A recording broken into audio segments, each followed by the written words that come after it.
नमस्कार दोस्तों, आज हम सुनेंगे धरती माँ की कहानी।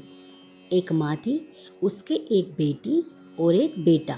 दोनों छोटे छोटे थे। माँ गरीब थी, वह मजदूरी कर कर अपना गुजारा चलाती थी।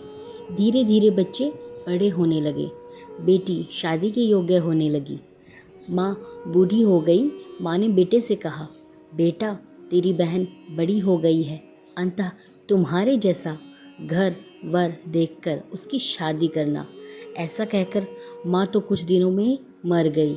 भाई गांव गांव घूमा, लेकिन बहन के योग्य कोई वर नहीं मिला। वह घूम घूम कर थक गया। बैठे बैठे उसने सोचा कि मैं ही इससे शादी कर लूं। ऐसा सोचकर वो चुनरी और सामान लाया। बहन ने कहा, यह सामान क्यों लाया है भाई? भाई बोला, तेरी शादी है। मोहल्ले वालों ने बहन से कहा कि तुम्हारा भाई तुमसे ही शादी कर रहा है। बहन ने भाई से पूछा, मेरी शादी किससे कर रहे हो? भाई कुछ नहीं बोला तो बहन समझ गई। उसने एक लोटा लिया, चुनरी ली और चप्पल पहनकर जंगल में रवाना हुई। गाय के ग्वालों ने पूछा, वन में क्यों जा रही हो? वह कुछ नहीं बोली। वन में जाकर धरती माँ को पुकारने लगी। बोली, हे माँ, तू ही मेरी लाज रखना, नहीं तो अन्याय हो जाएगा। मैं क्या करूँ? मुझे अपनी गोद में ले लो, नहीं तो मैं यहाँ मर जाऊंगी।